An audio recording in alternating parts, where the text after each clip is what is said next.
Daddy, sigaw ni Elliot nang makita si Zero na pumasok sa loob. Kahit nalukot-lukot ang kanyang damit, ang buhok ay magulo, at pawisan, still niyakap pa rin siya ni Elliot. Umupo siya sa sofa, he looked so wasted. Humiga siya doon habang si Elliot naman ay sumakay sa kanyang tiyan. Baba Elliot, matigas kong sabi at nilakihan pa siya ng mata. Hindi ko siya pinababa, dahil ayaw kong umupo siya doon, dahil galit ako kay Zero. Pinababa ko siya dahil mukhang pagod na pagod si Zero. Sinunod naman ni Elliot ang sinabi ko, at umupo na lang sa bahaging hindi hinihiga ni Zero, ipinikit ni Zero ang kanyang mata, at tuluyan ng natulog. I took my phone on the table and called Erwan, na nakauwi na siguro. Iniwan ko sila doon at oras din ang inabot ni Zero, bago bumalik dito sa silid. Hindi ko rin alam kung ano ang pinag-usapan nila, o may pinag-usapan ba talaga sila. Lumabas ako at sinirado ang pintuan. Erwan, saan ka? Tanong ko, pagkasagot niya ng tawag. Kinuhanan ko lang ng damit si kuya dito sa bahay niya, pupunta rin agad ako dyan. Sinabi na ni kuya sa akin lahat, sana mag-usap na kayo. Kaya pala siya medyo natagalan pumunta dyan kanina, dahil pumunta siya sa site. Tingnan mo yung lagay niya ngayon, mukhang pulubi. Narinig ko pa ang paghalakhak nito. Sige, nakatulog na kasi siya dito, hindi pa siya nakapag-ayos. Hindi ko na talaga alam kung sino ang kakampihan ko sa inyo. Ako ang nasa gitna parati. Mabuti na lang malakas ka sakin, ogag talaga si kuya. Madami nga kaming trabaho. Dahil sa bagong hotel, kaya mukha siyang ganyan kapagod, tapos absent pa ng 2 araw dahil nandyan siya. Basta huwag ka na lang maniwala sa buang mong kapatid Gemela, sige na nasa labas na ako ng hospital. Hindi na ako sumagot pa, at pinutol na ang linya. Sino paniniwalaan ko, si ate o si Zero na ilang beses na akong sinaktan? Napakagat ako ng labi sa mismo kong tanong, bago pumasok sa loob. Mommy, bakit ganyan si Daddy? Mukha siyang pagod. Natigil ako sa sinabi ni Ellen. Kumurap-kurap pa ako, para kumpirmahin na hindi ito panaginip. He cared for his dad? Of course that his father. He has a lot of work Ellen, kaya siya pagod. Stop being heartless to your dad Ellen. I know you want to hug him. Ani ko na ikinairap niya, sus nag-iinarte pa. Sunod kaming nakarinig ng pagkatok, agad kong binuksan ang pintuan. May dala si Erwan ng isang duffel bag, at pagkain para sa hapunan. Pumasok siya at nilapag ang pagkain sa mesa, sunod ang duffel bag naman ay binigay sa akin. Ikaw na muna bahala sa kanya, aalis na ako may emergency sa kumpanya. Halata nga sa boses niya, nagpaalam siya sa akin, at sa mga bata bago umalis. Dinala ko ang maliit na table malapit sa dalawa, at binuksan ang pagkain para makakain sila. Si Cronus naman ay busog pa raw, at wala pang masyadong gana. Nang nakikita ko na silang kumakain, ay umalis ako at pinuntahan si Zero. He looks really tired. Kumuha ako ng palanggana na ginagamit ko kay Cronus. Nilagyan ko iyon ng tubig, at kumuha ako ng bimpo. Nilapag ko sa sahig at unti-unti siyang gising, bulong ko sa kanya. Unti-unti niyang binuksan ang kanyang mata, at nagulat pa dahil sa lapit namin sa isa't isa. Inalalayan ko siya sa pagkakaupo, binasa ko ang bimpo at pinyunas muna sa kanyang mukha. I felt his stubbles against my hand. Muli siya pumikit, na para bang gusto niya pang matulog. He leaned on the sofa, while closing his eyes. Sinunod ko ang kanyang leeg, at batok sa pagpunas. Why I do this thing? Hindi pa naman kami okay. After this we will talk about Ate Donna, para malinawan na sa amin. Litong-lito na ako sa mga nangyayari. Kinalas ko ang bawat butones ng kanyang polo. He groaned while I taking off his clothes. Basa pa iyon ng pawis, napapikit ako nang makita ang kanyang katawan. Those burning six-pack abs that tempting me touch. Umiling-iling ako, at sinimulan ng panasan ang kanyang katawan. Maingat ang bawat galaw ko, habang pinupunasan ko iyon. Sunod na pinunasan ko ang kanyang likod. Nakahilig lang siya habang topless, kinuha ko ang bag at binuklat ang mga gamit. May mga t-shirt, jeans, short and polo sa loob ng bag, na binigay ni Erwan. Pinili ko ang isang itim na t-shirt. Dahan-dahan kong pinasuot sa kanya. You should eat first before you sleep. Zero. Sabi ko habang nagliligpit ng mga gamit na ginamit ko sa kanya. I'm tired, he said huskily. You need to eat. May diin sa tono ng boses ko, kaya napaupo siya sa sofa. I'm tired, Jam. I wanted to sleep right now.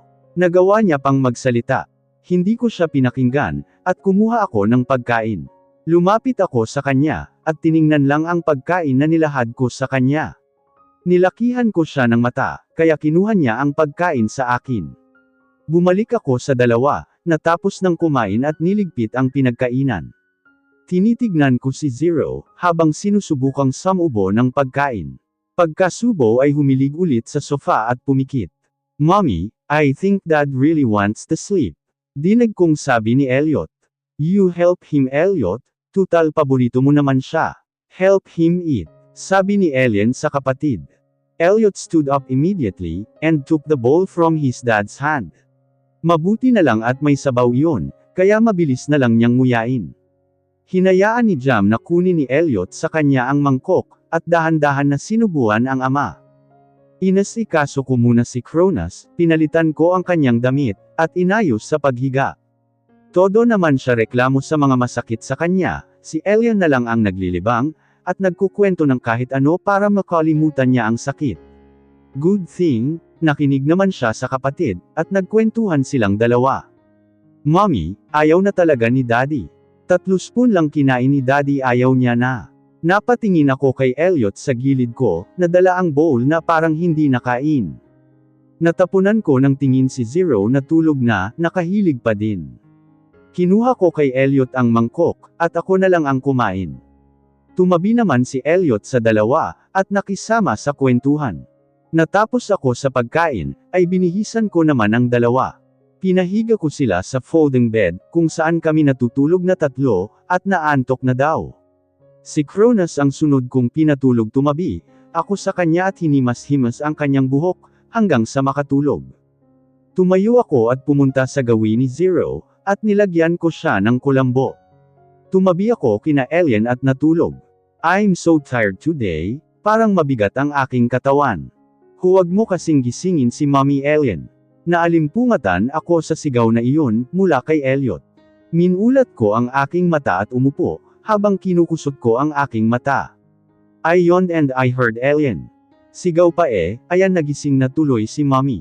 Sisi pa sa kapatid ni Ellen. Anong ako, ikaw ang humahalik-halik dyan Anong ako? Ikaw ang sumigaw. Sino ngayon ang sumisigaw, Ellen? Chill na sabi ni Ellen sa kapatid. Muntika na silang mag-away nang pumagitna si Zero, na galing sa CR at bagong ligo. May tuwalya pa siya sa kanyang balikat, at basa ang kanyang magulong buhok. Kusa akong gumising Ellen at Elliot, kaya huwag na kayong mag-away. Sabi ko at tumayo na. I checked the time on my phone, and it's already 10:30 a.m. Napagod talaga ako kahapon, kaya napasarap ang tulog ko. I greeted Cronus and kissed him on the cheeks. Mommy, pumunta dito ang doktor kanina. He said na pwede na tayong umuwi, kasi magaling na daw si Cronus. Di ba Daddy? Pasa ni Elliot kay Zero. Tumango si Zero bago magsalita.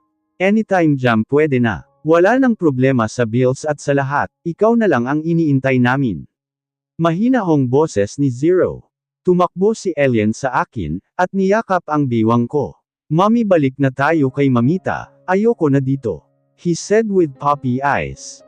Napatingin ako kay Zero, at lulugo-lugo siyang umupo sa folding bed.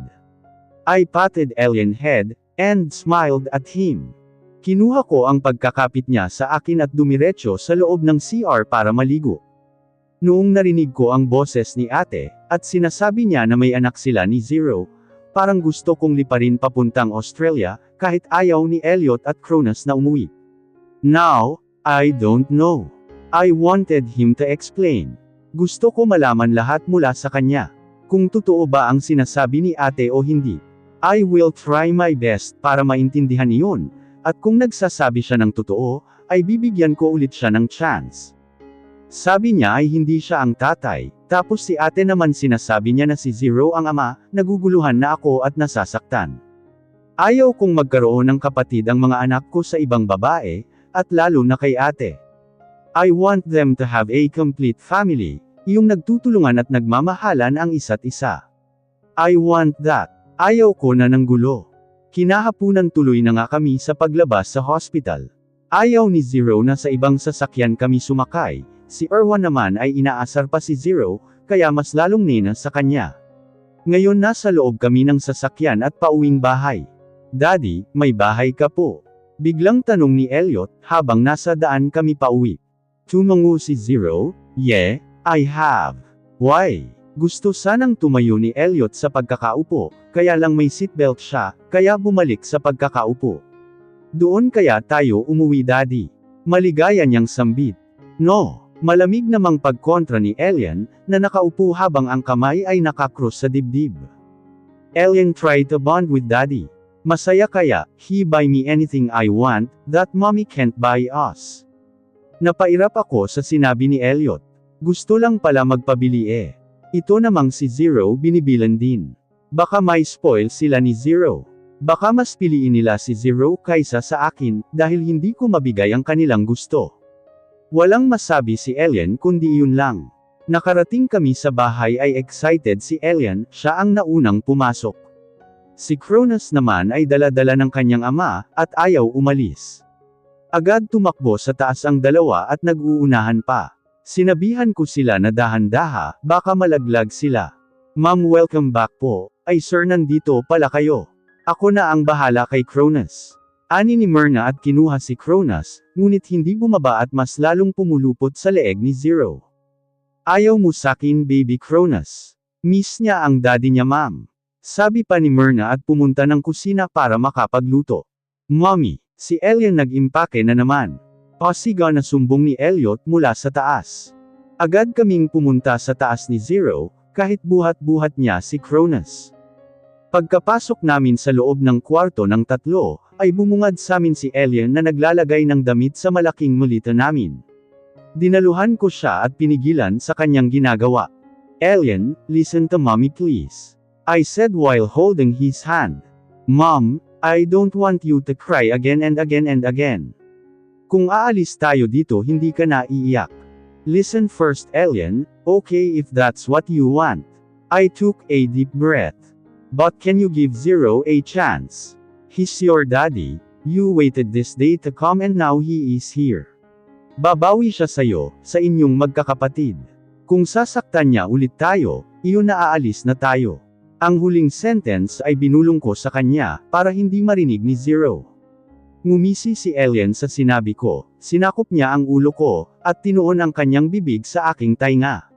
You love him mommy do you? Aniya na nakangisip. Humiwalay ako sa kanya at kinikiliti siya. Elian laughed while I'm doing that to him. Nakisali na rin si Elliot sa tawanan namin. Nang maibalik na ang kanyang mga damit, ay lumabas ako kasama si Zero. Nagpaiwan si Cronus dahil inimbitahan siya ni Elian, na manunood sila ng bagong movie. Jam, huwag mo akong iwan. Pagsusuma mo na sabi ni Zero, pagkababa namin galing sa taas. Ang dami niyang kasalanan sa akin, at may mga oras na gusto ko na siyang takasan, at lumayo na lang sa kanya. But there are some part of my body wants to stay with him. Umupo ako sa couch, at ganun din siya. He held my hand at nilagay din doon ang kanyang ulo. Hindi ko kaya Jam, hindi ko kaya mawala kayo sakin. Kung aalis kayo hahanapin ko pa rin kayo, at hindi rin ako titigil hanggat hindi ko kayo maibabalik ulit sakin. Ilang beses mo na akong sinaktan Zero, pero lahat ng iyon ay pinapalagpas ko. Noong una kitang nakita parang aalis ulit ako, nararamdaman ko ulit ang sakit na idinulot mo sa akin. Mas lalo akong nawasak nung nalaman ko na magkakaanak kayo ni ate.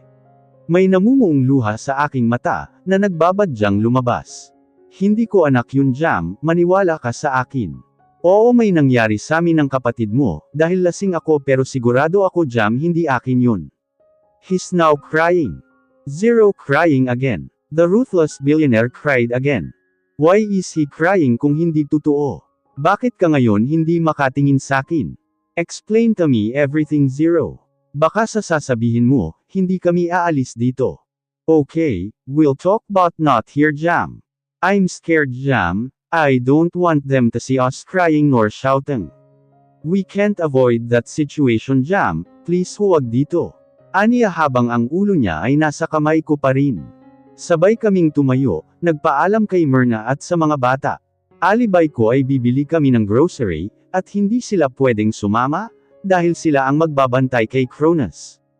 Pumayag naman sila, kaya umalis kami ni Zero, at sa loob kami ng sasakyan niya nag-usap. Sana pagkatapos ng usapan na to Zero maging totoo ka na.